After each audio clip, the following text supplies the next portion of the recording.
So let's say it becomes a majority Islamic nation, a majority Muslim nation, and Muslims get into power.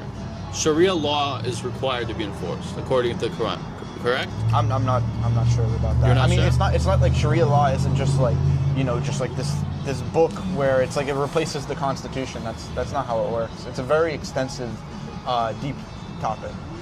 But our constitution, our country would fundamentally change to the rules in the Quran and Islam.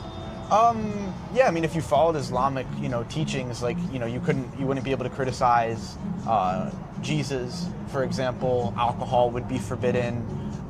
Gambling would be forbidden. Charging interest would be forbidden. Let me see what else. There's so much to learn. It's like keeping all this stuff at the top of your head isn't easy. Yeah. And I don't ever want to say a wrong thing. I keep emphasizing that. You wouldn't be able to charge a 40% tax on people. I know there's good things, but again, my point was, if a Muslim will be in power and it would be a majority Muslim nation, they would enforce these laws. I don't even think it's not like, bro, the Muslims are very disconnected right now, to be completely transparent with you. It's not like this is some tight cabal where people get together and all the Muslims are doing business together and they're trying to subvert the non-Muslims. This is 2 billion plus people. This is 2 billion people being massacred in the Middle East by a few million, bro. Like, the Muslim Ummah, for what you think it is, it's like this cabal and the secret meeting, like, it's a joke, bro. No, I don't think that's that. That's what it sounds like, but that's okay. I don't want to put words in your mouth. I think. But think about this. Think about this, right?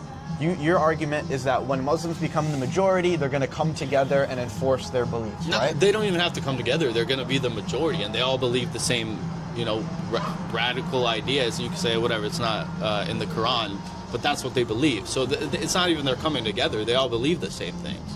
And let's say they saw a woman outside and she wasn't, fully covered up. They're going to go.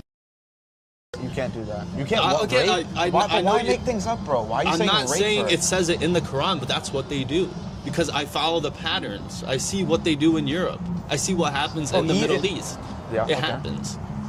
And you can say it's not in the Quran. Just raping girls all the time? When a woman gets raped, I believe it's, I don't want to get it wrong, but I think Iran or Iraq, a woman got raped and she gets killed. That's not the rapist. That's not. I know it's not the Quran, but that's what they do. These are also war-torn countries where our government took out their leaders, put people into positions of power. We stole their resources. We killed hundreds of thousands of people for no reason in these countries.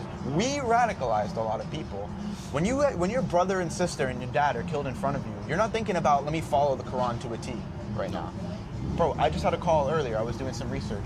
Even when talking to someone, right? If they're insincere or they're insincere, there's 2 different ways I'm supposed to go about that conversation. This is wisdom from God in the Quran, right? Like, it's so specific. So when someone's going through all these horrible things, they're limited on food, on water, they don't have electricity anymore. Like, people get radicalized, and that's not leading more into their faith. That's going away from their faith because of the horrible things that have happened to them. You know what I'm saying? Like, it's funny, like, the countries you keep listing are, like, where we went in as Americans and, like, just fucked them up, bro.